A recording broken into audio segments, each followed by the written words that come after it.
আমার বাচ্চা চোখ উল্টায় অজ্ঞান হয়ে পড়তো, চোখ উল্টায় থাকতো, আমার তো কই যায় উল্টে যেত। এইভাবে আপনার একদিনে 10-12 বার উঠছিল। এখন ভালো আছে, অনেক খারাপ ছিল। কুসুম আক্তার, বালিয়াকান্দির থেকে। আমার ছেলে, ওর ঠান্ডা লাগছে, ঠান্ডায় মাথা একটু সমস্যা করছিল, ডাক্তার দেখাচ্ছি। ওর একদম অবস্থা ভালো ছিল না, ঝাঁকড়ানি ছিল।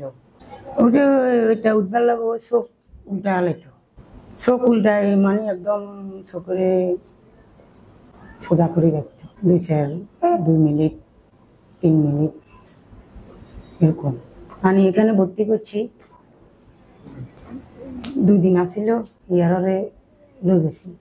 লই যাবার পরে নভেম্বর মাসে আর কি, লই যাবার পরে এখন মাসে মাসে আসি দেখাই। এখন ভালো আছে, সুস্থ আছে আলহামদুলিল্লাহ। আর ওইটা উঠে না আলহামদুলিল্লাহ, এখন ভালো আছে। ডাক্তার দেখায় মাসে মাসে, এটার ওষুধ চলে। এটা ইমাম হোসেন জীবন আলো হাসপাতাল। ডাক্তার তো ভালো, কত জায়গা তুমি কত মানুষ আসে, ভালো নইলে মানুষ আসেনি। যার দিয়ে সিরিয়াল আইনে 1 সপ্তাহ আগে দিল, কত কষ্ট।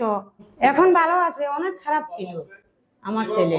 আমার বাচ্চা চোখ উল্টায় অজ্ঞান হয়ে পড়তো, চোখ উল্টায় থাকতো, আমার তো কই যায় উল্টে যেত। এইভাবে আপনার একদিনে 10-12 বার উঠছিল। তখন সকাল ধরি, তখন আমি রাতে প্রায় 11টা বাজে আনছি, ডাক্তার দেখাইতাম। ডাক্তার এখানে ভর্তি দিছে। ডাক্তারে দেখি ভর্তি দিবার পরে ইঞ্জেকশন দিছিল, দিবার পরে হেঁটে 24 ঘন্টা ভর্তি ছিল। পরের দিন আমি গেছি, এখন আলহামদুলিল্লাহ ভালো আছে। তারপরে আপনার এখন আসি ডাক্তার দেখায়, এখন ঠিক আছে আলহামদুলিল্লাহ, আমার বাচ্চা ভালো আছে।